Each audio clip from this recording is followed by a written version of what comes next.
Boa noite, irmãos. Eu vos saúdo com a graça e a paz do nosso Senhor Jesus Cristo. Amém.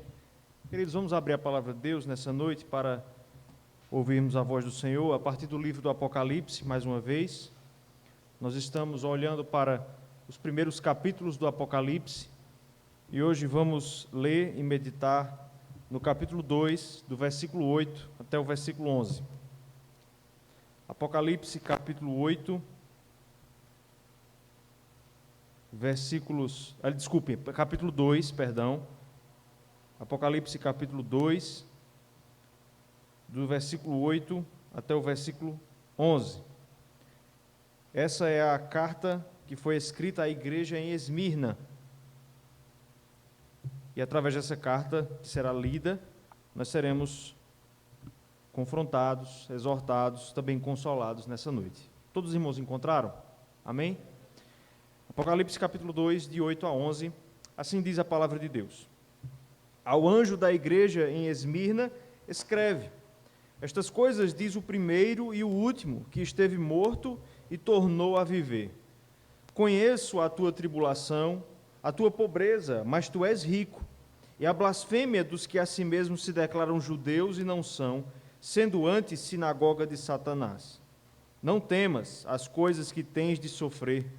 Eis que o diabo está para lançar em prisão alguns dentre vós, para ser dispostos à prova, e tereis tribulação de 10 dias. Sê fiel até a morte, e dar-te-ei a coroa da vida. Quem tem ouvidos, ouça o que o Espírito diz às igrejas. O vencedor, de nenhum modo, sofrerá o dano da segunda morte. Amém. Vamos orar mais uma vez, irmãos? Senhor, nós queremos bendizer o teu nome, nós queremos louvar ao Senhor nesse instante. Nós, ó Deus, já confessamos nossos pecados, endereçamos a Ti também cânticos de louvor e exaltação ao Teu nome. E agora, o nosso desejo, o desejo do nosso coração, Senhor, é sermos beneficiados com a Tua palavra, através da pregação da mesma. Por isso, ó Deus, abre nossas mentes, nossos corações, nos ajuda, ó Deus, a sermos desafiados, e através, ó Deus, do impacto que a Tua palavra tem, podermos, ó Deus, angariar a coragem e a decisão em nosso coração e mente de mantermos sempre firme a confissão de Jesus Cristo. Que o Senhor nos ajude, ó Deus, através desse texto, a resistirmos a toda e qualquer perseguição e nunca jamais negarmos o nome de Jesus Cristo em quem nós dizemos crer. Nos abençoa, ó Deus, nessa noite, é a nossa oração, no nome de Jesus. Amém. Irmãos, nós percebemos com alguma frequência, principalmente quando nós assistimos a alguns filmes, que muitas vezes aparece uma coragem descomunal, incomum, diante da certeza da morte. Talvez você já assistiu a algum filme de ação, de aventura, em que o personagem principal, provavelmente o herói, ao se ver diante da morte quase certa, ele é imbuído de uma coragem que ele nem tinha antes de enfrentar o inimigo.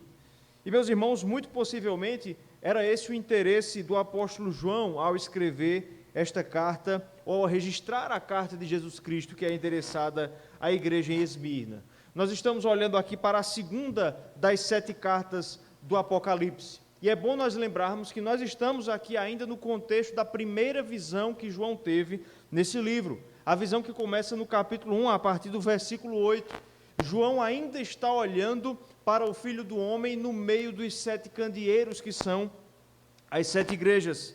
E agora, irmãos, de maneira mais específica, ele está olhando para o segundo candeeiro, para o segundo castiçal. O primeiro, nós vimos, é a igreja localizada na cidade de Éfeso. A carta está registrada dos versículos 1 até o versículo 7. E agora, Jesus Cristo está falando com o segundo candeeiro, que é a igreja localizada em Esmirna. Irmãos, existe uma razão para Esmirna ser a segunda igreja aqui na sequência das cartas do Apocalipse. Alguns comentaristas acreditam que a sequência das cartas simula um carteiro ou um mensageiro que vai percorrendo as cidades da Ásia Menor, começando pela principal, que é a cidade de Éfeso. A próxima cidade que esse mensageiro para a qual ele iria seria a cidade de Esmirna. Esmirna, irmãos, ficava a apenas 40 milhas, cerca de 55 quilômetros ao norte de Éfeso.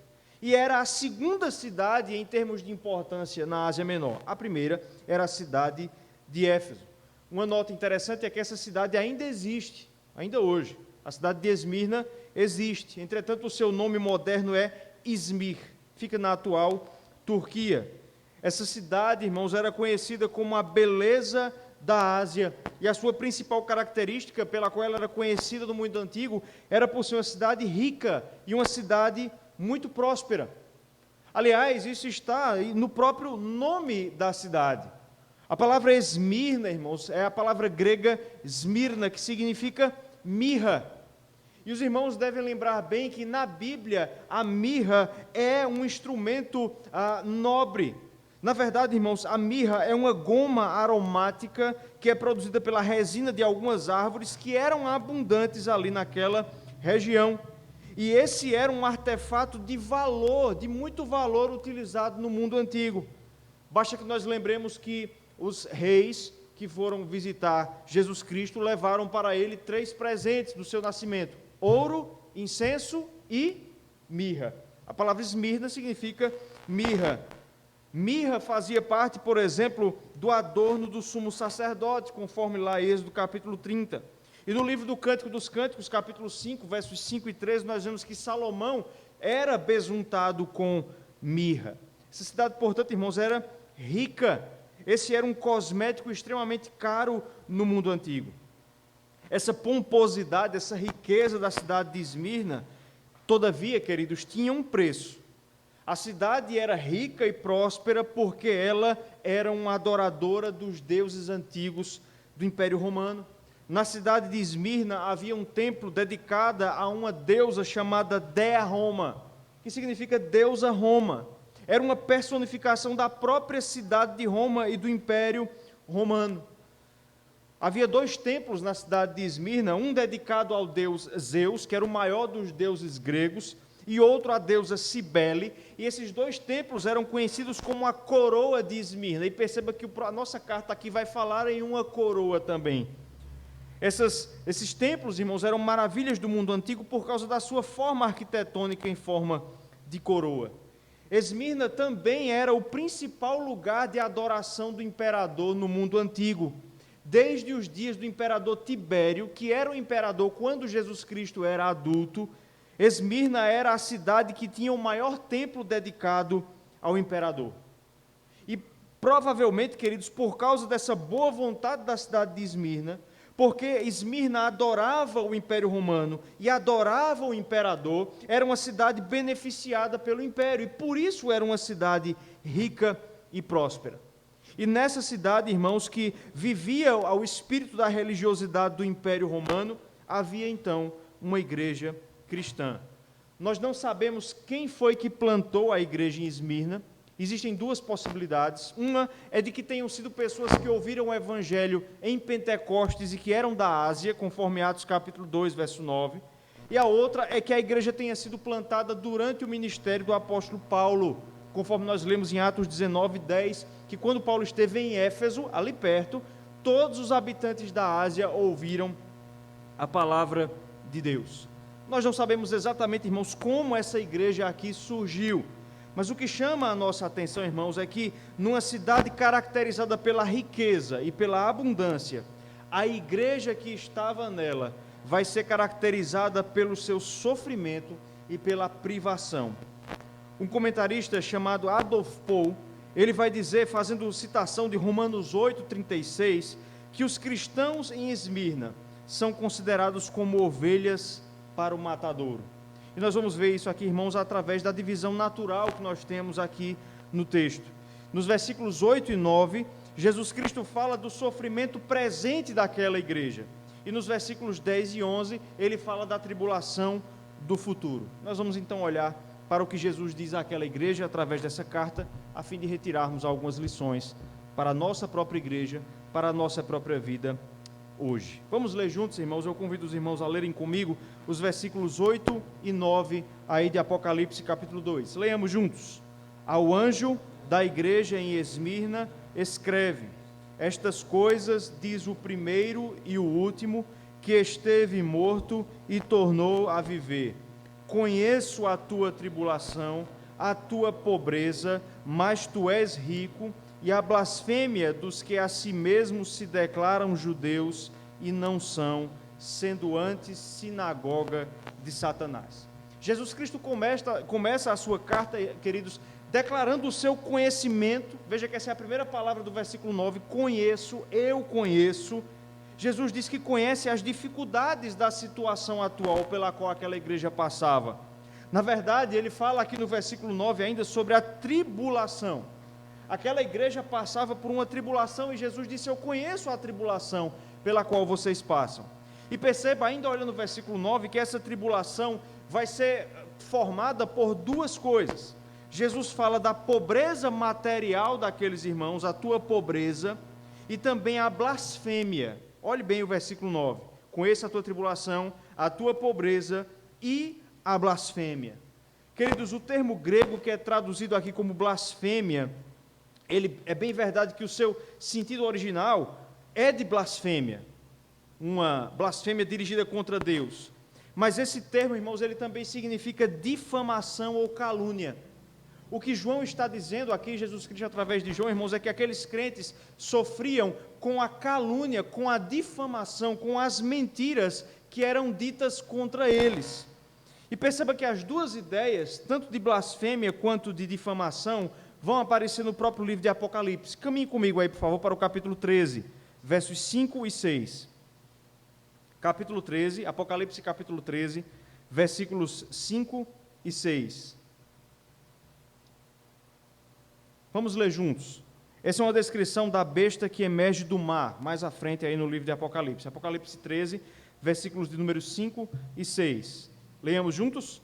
Foi-lhe dada uma boca que proferia arrogâncias e blasfêmias, e autoridade para agir 42 meses.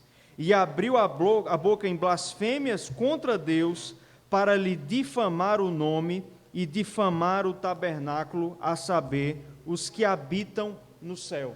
Veja que a besta que emerge do mar, uma figura que vai aparecer mais à frente no livro, ela profere blasfêmias contra Deus, mas ela também difama a igreja, os que habitam no céu. E os judeus, irmãos, faziam exatamente isso, retornando aqui para Apocalipse capítulo 2. Eles blasfemavam contra Jesus Cristo e também difamavam os seus seguidores, os crentes. Eles contavam mentiras sobre os cristãos. João não diz aqui quais eram as mentiras que os judeus contavam a respeito dos crentes. Mas provavelmente, queridos, essa mentira era a de que eles proclamavam Jesus Cristo como um senhor concorrente de César. Provavelmente os judeus mentiam, difamavam os cristãos, dizendo que eles eram maus cidadãos, que eles não honravam César como imperador. E essas difamações, essas calúnias que eram contadas pelos judeus a respeito dos cristãos para os romanos, resultava na sua pobreza. Note que o versículo 9 fala de pobreza e blasfêmia. A palavra que é traduzida aqui, irmãos, como pobreza, não significa o que geralmente nós chamamos de pobreza. João não está falando aqui de uma pessoa que não é rica. Ele não está falando aqui de uma pessoa simplesmente que não tem muitas posses. Na verdade, a palavra pobreza no original grego significa mendicância. A ideia é de um mendigo, é de alguém que vive em pobreza extrema, em indigência nas ruas. Veja que Jesus Cristo aponta aqui, queridos, para um contraste. Na cidade que era caracterizada pela riqueza, pelo abastamento de posses, a igreja ali vivia em necessidade, como mendigos. E eles faziam isso, irmãos, porque, ao contrário dos judeus, eles não negavam a sua fé em Jesus Cristo. E por isso eles tinham seus bens roubados. Lá em Hebreus, nós lemos hoje várias vezes a carta aos Hebreus, Hebreus capítulo 10, versículo 34, o autor aos Hebreus vai dizer que alguns crentes no mundo antigo, por causa da sua fé em Jesus Cristo, tinham os seus bens expoliados, eles eram processados e tinham as suas propriedades tomadas pelo Império Romano, e foi isso que aconteceu com os crentes em Esmirna. Por professarem a fé em Jesus Cristo, eles se tornaram pobres, eles perderam as suas posses e propriedades, seus comércios, suas terras e suas propriedades. Essa era a tribulação, irmãos, presente da igreja em Esmirna. Eles eram difamados, caluniados e por isso viviam em pobreza material.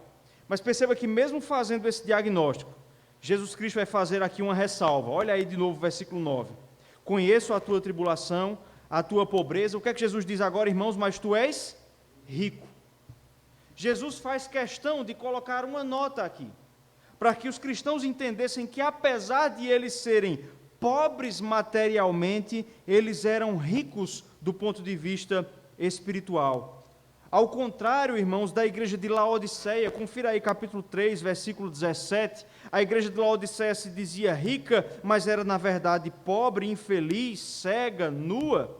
Essa igreja, a igreja de Esmirna, era pobre na matéria, porém eles eram ricos em bênçãos espirituais. Por que, irmãos, eles eram ricos, apesar de serem pobres? O próprio versículo 9 nos responde.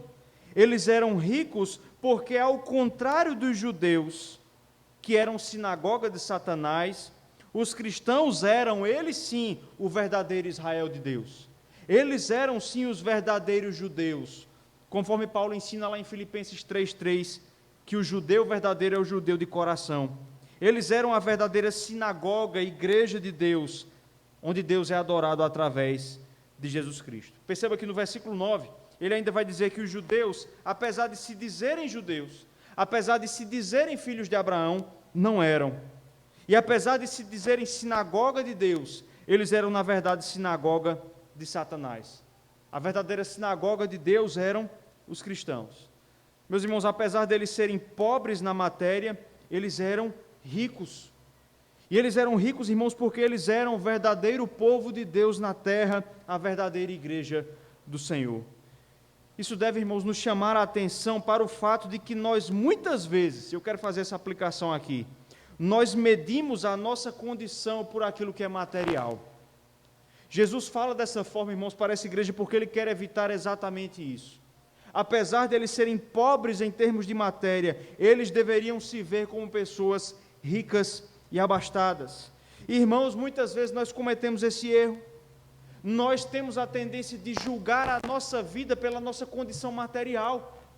Veja, se nós estamos abastados, se nós estamos bem financeiramente, nós temos a tendência de julgarmos que nós estamos passando por um bom momento da nossa vida.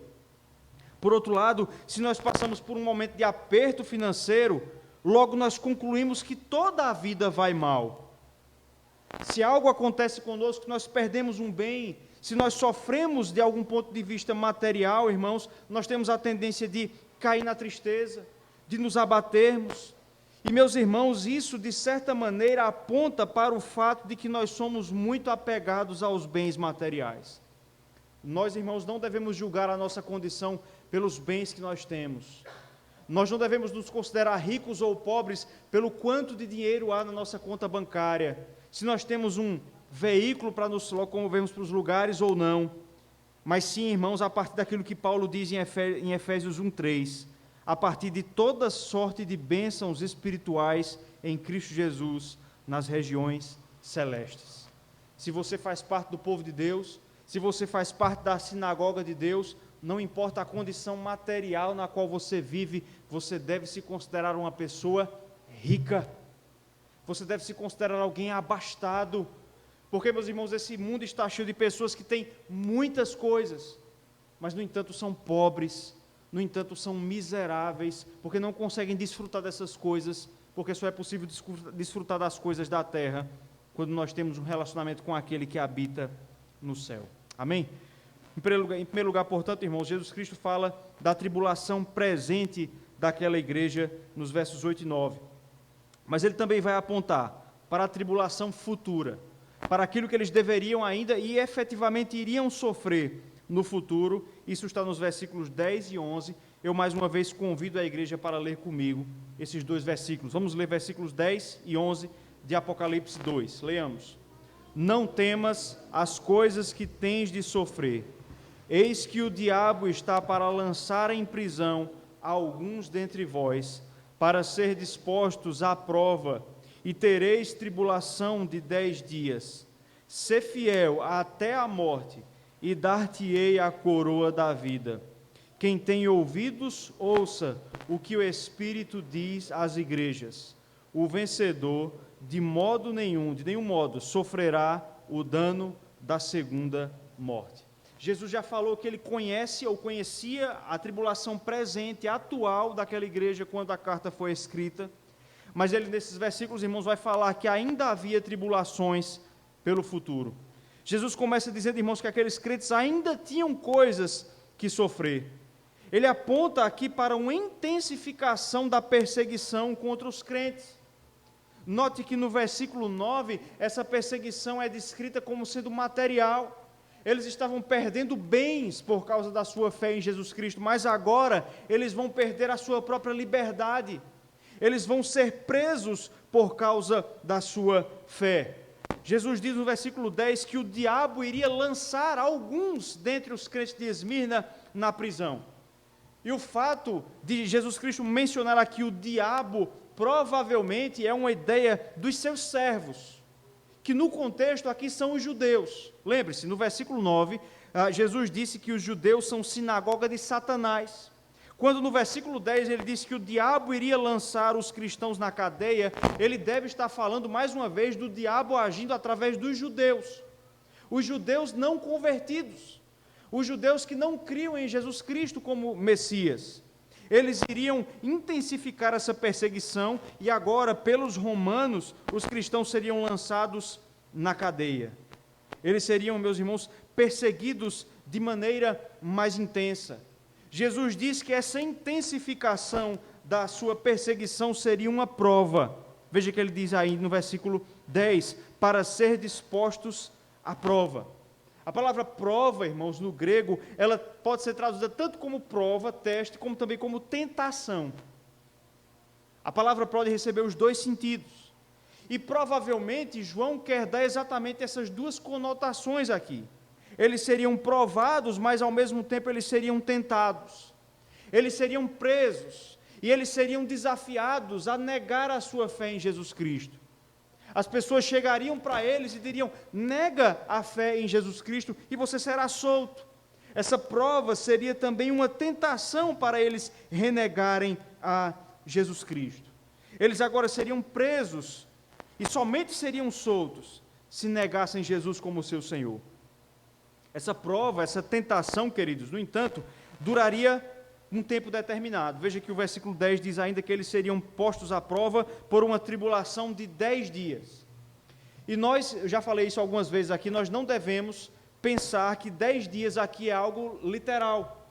Não é que João está dizendo que eles seriam literalmente presos por 10 dias apenas. Mas a ideia de 10 dias traz a ideia de um período limitado. Eles passariam por uma provação durante um certo tempo. E se eles resistissem a essa provação, a essa tentação, eles seriam libertos. A ideia de 10 dias aqui, queridos, vem da profecia do livro de Daniel. Quando Daniel foi provado, quando Daniel e seus amigos foram tentados, quando eles foram obrigados a comer das finas iguarias do rei, Daniel e seus amigos pediram para serem provados, para serem experimentados, comendo apenas salada. E esse período de teste foi exatamente de 10 dias. Daniel e seus amigos passaram 10 dias com autorização do copeiro do rei, não comendo das iguarias do rei, mas comendo apenas vegetais, apenas salada. E é desse texto que vem a ideia de 10 dias aqui. Eles passariam por um teste. E se eles fossem fiéis naquele teste, eles seriam aprovados. Os irmãos devem lembrar aqui qual foi o resultado do teste de Daniel e seus amigos. Ao fim de 10 dias, eles eram muito mais bem vistosos do que todos os homens na Babilônia. Essa é a ideia, irmãos, aqui trazida para a carta a Esmirna. Vocês serão testados, a sua fé será testada e provada durante um tempo determinado, figurado em 10 dias, mas se vocês resistirem, vocês serão aprovados. A perseguição iria se intensificar. E de fato, queridos, a cristandade nos primeiros séculos passou por momentos de perseguição intensa, física, com ameaça de prisão. Na cidade de Esmirna, especificamente, isso foi bastante praticado. Nós vamos ver isso mais à frente. Alguns cristãos na cidade de Esmirna foram presos e tentados, desafiados a negar a sua fé em Jesus Cristo. Jesus já os adverte aqui que isso iria acontecer. Mas, na verdade, irmãos, o que Cristo quer aqui não é apenas cientificar a igreja que eles seriam presos pela sua fé, que a sua fé seria desafiada por 10 dias. Mas, na verdade, o que Jesus quer produzir é uma decisão pelo martírio. Eu peço que você preste bastante atenção à expressão que nós encontramos no final do versículo 10. Ser fiel até a morte. Perceba, irmãos, que o texto ele vai progredindo. Ele começa com a pobreza, evolui para a prisão e agora João começa a falar de morte. Vocês já são pobres por causa da sua fé em Jesus Cristo. Eu digo mais, vocês serão presos e vocês devem estar preparados para a necessidade de serem fiéis até a morte. Irmãos, essa expressão até a morte aqui, geralmente nós entendemos ela de forma errada. Porque João não está falando aqui, irmãos, de ser fiéis até o dia da nossa morte. Geralmente os crentes pensam nessa expressão dessa forma, ou seja, eu devo ser fiel sem negar a Jesus Cristo enquanto eu viver. Até o último dia, até o dia que eu morrer. Mas, na verdade, irmãos, a expressão que é traduzida como até, a preposição grega que é traduzida como até, a palavra arque, ela significa, na verdade, para dentro ou ao ponto de. O que João, na verdade, irmão, Jesus Cristo está dizendo aqui através de João, é que os crentes de Esmirna deveriam ser fiéis a ponto de morrer. Veja que as coisas são diferentes. Uma coisa é eu dizer que eu vou ser fiel a Jesus Cristo enquanto eu viver, venha o que vier. Outra coisa é eu perceber que a minha fidelidade a Jesus Cristo vai custar a minha vida e eu dizer eu vou ser fiel até o ponto de morrer. Jesus diz aqui, meus irmãos, que aqueles crentes deveriam, na verdade, rumar para a morte. A ideia não é simplesmente temporal, mas é de intensidade da fé. O que Jesus diz aqui, meus irmãos, é que a nossa fé deve resultar em uma disposição de pagar o preço, e qualquer preço, até mesmo o da nossa vida. A nossa fé deve ser capaz, irmãos, não apenas de suportar as tribulações, mas de decididamente caminhar na direção da morte. No caso dos destinatários originais, era morte literal. Eles estão sendo avisados que a fé deles iria resultar na sua morte, e ainda assim, continuar a crer em Cristo. Mas para nós, irmãos, essa morte pode se efetivar de maneiras diferentes, como, por exemplo, a morte da nossa autonomia, da nossa popularidade, da aprovação do mundo, a morte do nosso tempo e de tantas outras coisas. Nós devemos estar prontos para ter uma fé em Jesus Cristo, irmãos, que resulte na nossa morte. Jesus ensina aqui, irmãos, que o testemunho da fé nele resulta em uma vida crucificada, em um viver que é, na verdade, um constante morrer. Utilizando, irmãos, alguns exemplos, nós podemos pensar, por exemplo, no caso da nossa autonomia. Sustentar a fé em Jesus Cristo é perder a autonomia da nossa vontade. Você vai precisar se submeter à vontade de outras pessoas, e isso é, de certa maneira, morrer. É perder as suas amizades, as amizades que você tem na escola, você vai perdê-las. E você sabe que você vai perder a sua popularidade na escola, na faculdade, por causa do modo como você age, por causa do modo como você fala, porque você já não se veste como as pessoas do mundo. E é você saber que você vai perder todas essas coisas, e mesmo assim você rumar rumo à morte, você morrer todos os dias para si mesmo. Há um livro, irmãos, escrito sobre esse tema que se chama A Vida Crucificada. E o autor fala exatamente, irmãos, sobre o dever que nós temos de todos os dias morrermos. A vida cristã, irmãos, sobre ser fiel a Jesus Cristo, é exatamente andar no caminho da morte todos os dias. A morte do seu tempo, nós podemos usar esse exemplo também. Nós cremos, irmãos, nós temos batido nessa tecla de vez em quando, que a Escritura nos mostra o dever que nós temos de dedicar um dia entre 7 a Deus. A Escritura fala de que dos 7 dias da semana, 6 são dedicados ao nosso trabalho, entretanto, ao descanso e ao culto de Deus. E, no entanto, você pode pensar assim, mas eu só tenho domingo para fazer algumas coisas. Eu só tenho domingo para me divertir.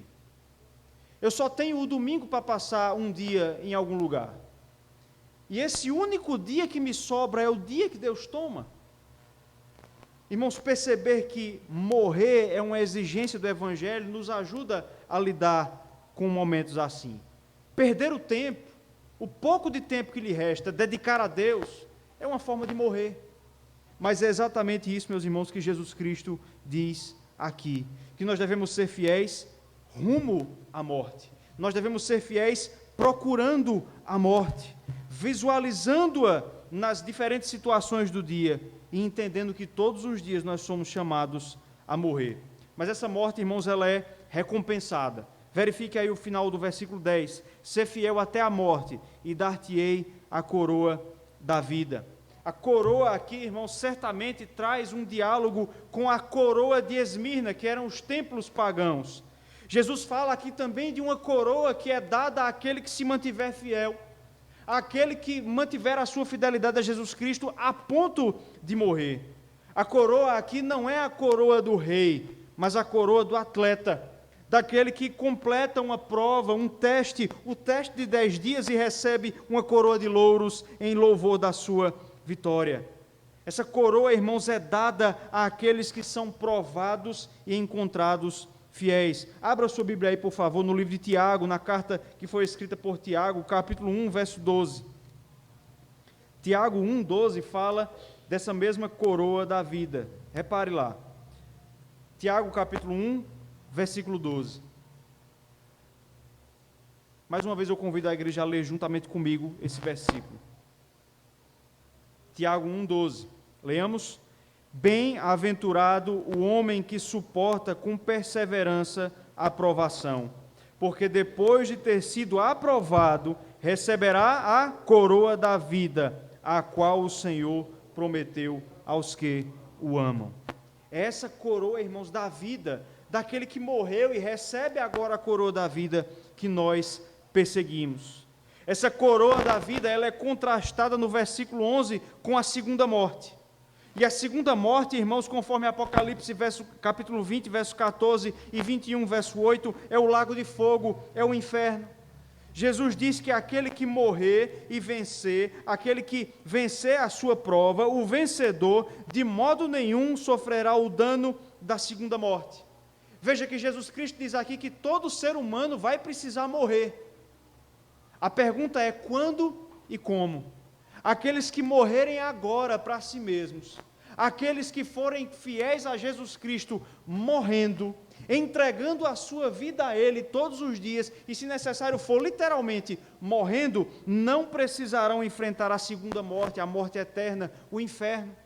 Mas aqueles, meus irmãos, que nessa vida não quiserem morrer, aqueles que não estiverem dispostos a entregar a sua vida diariamente em louvor de Jesus Cristo, vão precisar se encontrar com a morte na segunda morte, uma morte eterna, irmãos, uma morte para a qual não há nenhum tipo de reversão. Jesus Cristo diz, irmãos, que essa morte vivida aqui seria recompensada. Quem estiver disposto a morrer por Jesus Cristo, recebe a coroa da vida. Quem não estiver disposto a fazer isso, terá que se encontrar com a morte na segunda morte. Mas João também traz um incentivo para que os crentes pudessem cumprir com esse desafio. Repare como Jesus se apresenta no versículo 8. Estas coisas diz o primeiro e o último, que esteve morto e tornou a viver. Nós dissemos, irmãos, que em cada carta, Jesus Cristo se apresenta de uma maneira apropriada para aquela igreja. E veja que a igreja de Esmirna precisava aprender a necessidade de morrer. Por isso, Jesus Cristo é apresentado aqui como alguém que morreu. Morreu e tornou a viver. Jesus Cristo, irmãos, deveria ser o exemplo para a igreja de Esmirna e o é para nós. Jesus morreu para si mesmo. Jesus foi fiel até a morte. Ele foi a fiel testemunha. A palavra testemunha no grego significa mártir, ou é a palavra mártir. Jesus foi o mártir fiel. Ele morreu e ele alcançou a coroa da vida. Ele alcançou a vida eterna. Jesus Cristo, irmãos, ele sofreu todas as coisas que aqui são descritas como sendo o sofrimento da igreja de Esmirna. Esmirna sofria com a pobreza, Jesus foi pobre. 2 Coríntios capítulo 8, verso 9, diz que Jesus, sendo rico, se fez pobre. Ele foi também difamado, ele foi preso e ele teve de morrer.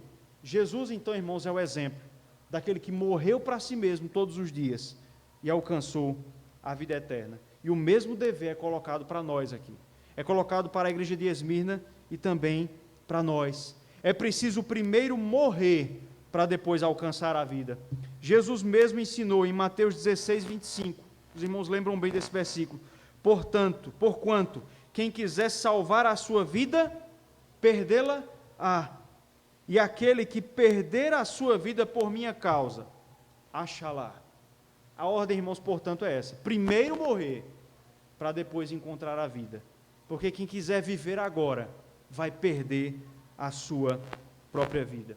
Esmirna, irmãos, a segunda igreja, deveria entender que o caminho para a vida era a morte. E nós devemos também aprender isso nos nossos dias. O caminho para a vida é primeiro negar-se a si mesmo, tomar a sua cruz, seguir a Jesus Cristo. Você deve fazer isso todos os dias. Quando você precisa obedecer os seus pais que são descrentes, quando você precisa se submeter a eles, quando você precisa se submeter ao seu esposo que é descrente, quando você precisa se submeter ao seu patrão que é descrente, quando você precisa meio que experimentar a morte em todas essas situações, esse é o caminho, meus irmãos, para a verdadeira vida. Eu desejo, irmãos, encerrar esse momento de exposição trazendo um exemplo de como isso foi vivenciado para o nosso desafio, também para a nossa inspiração. Essa carta, irmãos, que nós acabamos de ler e meditar nela, foi escrita para a igreja que ficava na cidade de Esmirna. E aquela igreja, de maneira especial, queridos, passou por um momento intenso de perseguição no século II. E durante o século II, um dos seus membros, um presbítero que havia na igreja de Esmirna, um homem chamado Policarpo, aliás, que é conhecido como Policarpo de Esmirna, porque era dessa cidade, ele teve de enfrentar a morte por causa da sua fé em Jesus Cristo. Eu queria, para terminar esse momento, então, contar um pouco da história de Policarpo aqui para a nossa edificação. Policarpo foi discípulo do apóstolo João, e ele era presbítero nessa igreja de Esmirna no século II da era cristã. Policarpo foi martirizado, foi morto pela sua fé, por causa da sua fé, no ano 155. O imperador dessa época, queridos, era um homem chamado Marco Aurélio, e ele perseguiu a igreja cristã. Policarpo foi preso numa área rural da cidade de Esmirna. Ele era acusado pelos judeus, como nós vemos aqui, de contrariar os costumes romanos, porque ele não condenava, ou melhor, ele condenava os deuses pagãos, ele não jurava pelo nome de César e chamava Jesus Cristo de Senhor. Quando Policarpo foi preso, quando ele foi encontrado nessa casa, quando ele foi preso pelos soldados romanos, Policarpo pediu que lhe fosse dada 1 hora antes do seu martírio. Ele pediu que os soldados permitissem que ele permanecesse 1 hora orando, a fim de se preparar para enfrentar o martírio. Durante esse tempo, irmãos, durante essa hora, Policarpo ordenou que fosse servida uma refeição aos soldados que o prenderam e que logo o matariam. Ele passou, na verdade, em torno de 2 horas, orando no seu quarto, no primeiro andar da casa, a fim de se preparar para o seu martírio. Depois, Policarpo é levado para a cidade de Esmirna.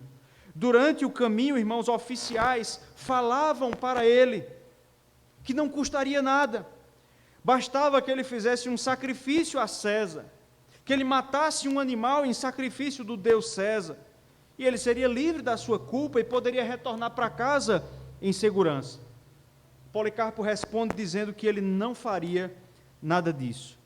Nesse momento, um dos soldados derruba Policarpo da carroça e ele fratura uma de suas pernas por causa dessa queda.